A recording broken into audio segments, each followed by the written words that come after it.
Yes. Today we're going to talk about shadow work. Shadow work, real quick. Kick my slides off and walk barefoot in this grass. Um, so today I seen a girl, female, on Facebook, and she made a post, a long post, talking about meditation was demonic, burning sage was demonic, praying and talking to your ancestors, your dead relatives is demonic. Um, and she justified everybody in the Bible for doing the same thing. She said it was okay for all these people to do it. She said today's meditation is some new age meditation, which I don't know what the fuck she talking about, but meditation been around for thousands of years. I don't know what make it new age, because we're not old, we're new age. I don't know what the fuck she talking about. But so she basically told me I don't know how to read the Bible. It's not meant for everybody to understand it. And she's right. It's not meant for everybody to understand. It's meant for some people to overstand it and understand it. And I think I'm pretty good at reading it. So I want to talk about shadow work. Shadow work is what I'm kind of going through. Well, no, it's not what I'm kind of, it's what I'm going through right now. Shadow work is when you reminisce and you think about and you repent for the things that you did in the dark, in your shadow, that people don't know about. Some people may know about it, but not many. And some things people may not know about you. It's like your dark side, because even though you may be good, you're good, you've done some things in the shadow that you're not proud of, or that you're not happy about. So let's talk about it. I've done anything that you could think is gangster, or anything. Only thing I didn't do is sell crack or heroin. And I never took nobody's life. And it ain't the things that I done ain't gonna get my soul to where I'm trying to go. So when you do your shadow work, you're trying to repent and ask for forgiveness for them things, and better yourself. And that's what I'm doing. That's what I'm going through. I heard of people before, and I don't want my bad to outweigh my good. They say for your soul to make it to the next realm, your bad deeds have to weigh less than a feather. And I'm trying to make it there. So that brings me to the story of Jacob. Jacob. Let's read this, because I got the chapter written down and everything. My notes. I feel like a black Blue's Clue. My handy dandy notebook right here. So let's begin.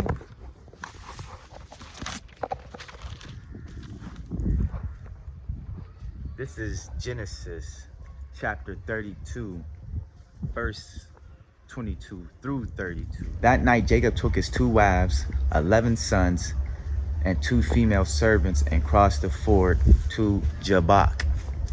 To the Jabbok. Jabbok is spelled Jabbok. Jabbok. The definition or the meaning of Jabbok.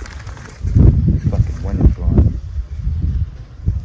Pouring out, emptying, flowing rapidly, dissipating, pounding, beating down, pulverizing, covered with dust, and wrestle. Okay. That is the definitions of Jabbok. So That night Jacob took his 2 wives, 11 sons, and 2 female servants and crossed the ford to the Jabbok. After he sent them and his possessions, he was left alone, and a man wrestled with him till daybreak. When the man seen he couldn't overpower Jacob, the man touched Jacob's hip and injured Jacob.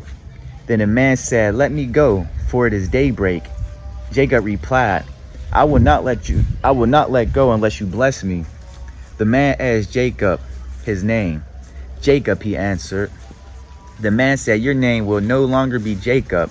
Your name will now be Israel,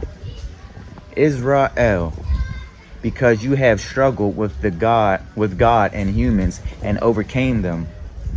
Jacob said, "Please tell me your name." The man said, "Why do you ask my name?" Then the man blessed him. So Jacob called the place Peniel, said is because I have saw God face to face, and my life was spared. Next page in my handy dandy notebook. The sun rose above him as he passed Peniel. Okay, now let's break this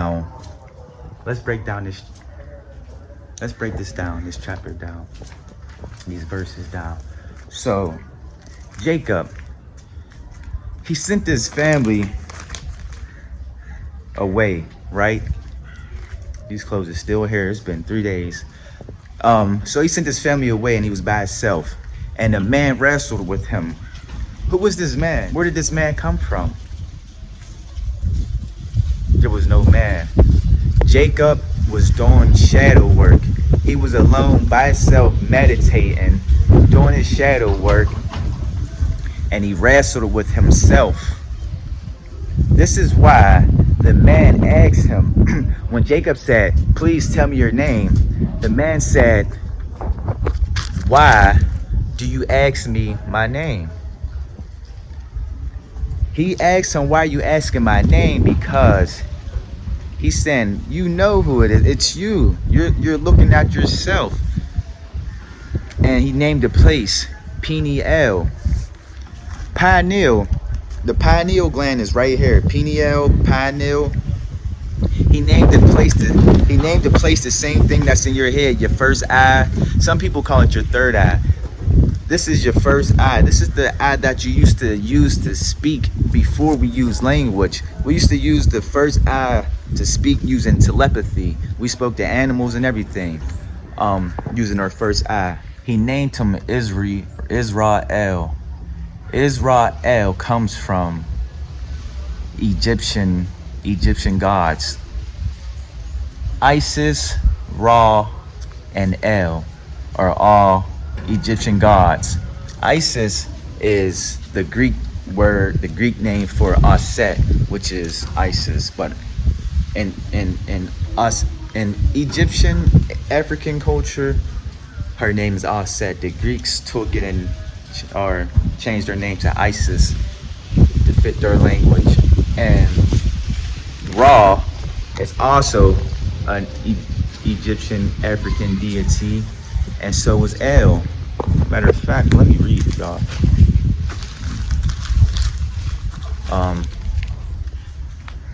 Isis, goddess of fertility, motherhood, death, magic death. Ra, sun god, ruler of the world, sky, earth, and underworld. El is the supreme deity, creator god, the father of gods and humankind. El means God or deity. I really need to take them clothes in the house. There's probably bugs living in the pockets by now.